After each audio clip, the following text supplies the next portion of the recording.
নমস্কার বন্ধুরা, গ্রহজ্ঞানে আপনাদের সবাইকে স্বাগত জানাই। আজকে আমি আপনাদের সামনে তুলে ধরব জ্যোতিষশাস্ত্রের কার্যকরী কিছু প্রতিকার। জ্যোতিষশাস্ত্রে দীর্ঘদিন কাজ করার অভিজ্ঞতার ভিত্তিতে আজ আমি আপনাদের সাথে এমন কিছু প্রতিকার শেয়ার করব যেগুলো পরীক্ষিত এবং কার্যকরী। এই প্রতিকারগুলি কেন কাজ করে, এর পেছনে কী বৈজ্ঞানিক যুক্তি আছে এবং কারা এই প্রতিকারগুলি করতে পারেন, আজকের আলোচনায় তা বিস্তারিত জানাবো। তাই ভিডিওটি শেষ পর্যন্ত দেখবেন এবং যদি এখনও চ্যানেলটিকে সাবস্ক্রাইব না করে থাকেন তাহলে অবশ্যই সাবস্ক্রাইব করুন। প্রথমে বলি, আর্থিক সমস্যা দূর করার জন্য কী করবেন। যারা অর্থনৈতিক সমস্যার মধ্যে আছেন, যাদের টাকা আসে কিন্তু টিকে থাকে না, অথবা প্রচুর পরিশ্রম করেও আর্থিক অবস্থার উন্নতি হচ্ছে না, এই প্রতিকার তাদের জন্য খুবই কার্যকর। বিশেষ করে যারা ব্যবসা করেন, লেনদেন বেশি হয়, তাদের জন্য এটা অত্যন্ত গুরুত্বপূর্ণ। এই প্রতিকারটি রাহুর সঙ্গে সম্পর্কিত, তবে তার চেয়েও বেশি এটি পিতৃপুরুষের আশীর্বাদের সাথে সংযুক্ত। আমাদের জন্মছক অনুযায়ী নবম ঘর ভাগ্য এবং পূর্বপুরুষদের আশীর্বাদ নির্দেশ করে। এবার মন দিয়ে শুনুন কীভাবে করবেন। অমাবস্যার দিন স্নান করুন। অমাবস্যার রাতকে শাস্ত্রমতে পিতৃপুরুষদের রাত বলা হয় এবং জ্যোতিষমতে এটি রাহুর সময়। ওই দিনে কোনো পবিত্র নদীতে স্নান করা অতি উত্তম। যদি সম্ভব না হয় তাহলে গঙ্গা জল বা অন্য কোনো পবিত্র নদীর জল সংগ্রহ করে স্নানের জলে মিশিয়ে স্নান করুন। এরপর নিজের ছাদে বা বারান্দায় গিয়ে অথবা কোনো পার্কে গিয়ে পিতৃপুরুষদের উদ্দেশ্যে জল অর্পণ করুন। একটি পাত্রে কালো তিল দিয়ে জল ঢেলে 2 হাত ধরে বলুন, হে পিতৃদেব, আমি আপনাদের জল দান করছি, দয়া করে এটি গ্রহণ করুন। এগুলো যদি আপনি সঠিক উপায় করতে পারেন, আপনার কিন্তু ভাগ্যে উন্নতি আসবে। অপ্রত্যাশিত যেসব বাধা আছে সব কিন্তু দূর হবে। অর্থ এবং জীবনের স্থিতিশীলতা আসবে। এবার বলি, বারবার অসুস্থ হলে কি করবেন। যারা বারবার অসুস্থ হয়ে পড়েন, বিভিন্ন স্বাস্থ্য সমস্যায় জর্জরিত, তাদের জন্য এটি অত্যন্ত কার্যকর। শুনুন তাহলে কিভাবে করবেন। প্রতিদিন ধন্বন্তরী মন্ত্র শুনুন। এই মন্ত্র সকালে স্নানের পর বা রাতে ঘুমানোর আগে শান্ত মনে বসে শুনতে হবে। কাজের সময় বা ব্যস্ততার মধ্যে শোনা কিন্তু যাবে না। এটি ধীরে ধীরে স্বাস্থ্যের উন্নতি করাবে। এবার বলি, মহিলাদের যে পিরিয়ড সমস্যা বা পিসিওএস বা পিসিওডি যে হয়, তার জন্য কি করবেন।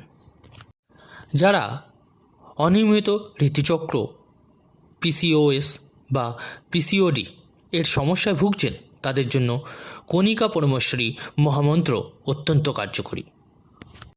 প্রতিদিন নির্দিষ্ট সময় এই মন্ত্রটি শুনতে পারেন বা জপ করতে পারেন।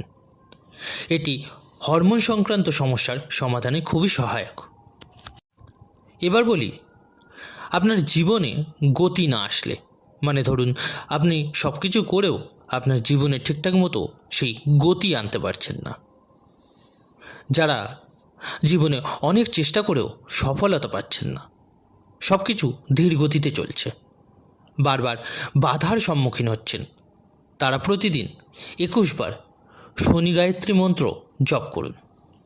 বিশেষ করে যদি শনির অবস্থান আপনার জন্মকুণ্ডলীর 1ম, 4র্থ, 7ম এবং 11তম ঘরে থাকে, তবে এই প্রতিকার খুব কার্যকর হবে।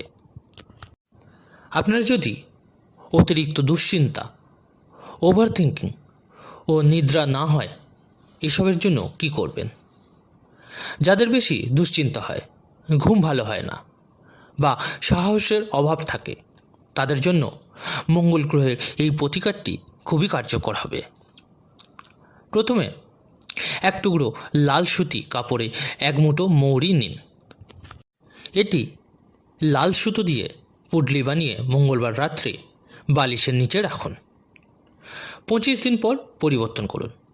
এর ফলে ভালো ঘুম হবে, ওভার থিঙ্কিং কমবে, আপনার মানসিক স্থিরতা আসবে আপনার মধ্যে। এবার বলি বুধ সম্পর্কিত সমস্যা।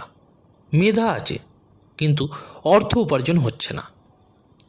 যাদের বুধ অষ্টম থেকে দ্বাদশ ঘরে বসে আছে তারা সাধারণত বুদ্ধিমান হলেও উপার্জনে সমস্যা হয়।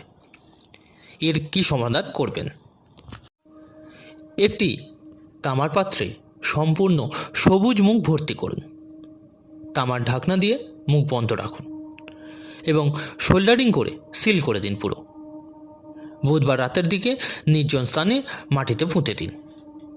এটি একবার করলেই হবে এবং এটি দীর্ঘমেয়াদী উপকার দেবে আপনাদের।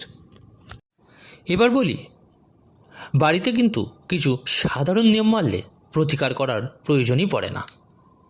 বাড়ি থেকে বের হয়ে ফেরার পথে ফিরে আসার সময় কিছু না কিছু কিনে আনুন। যেমন ধরুন আপনি কোনো কাজে বেরোচ্ছেন, অবশ্যই ফেরার সময় বাড়ির কারোর জন্য কিছু না কিছু কিনে আনুন। সন্ধ্যার সময় গুগল বা লোবান ধূপ দিন ঘরেতে।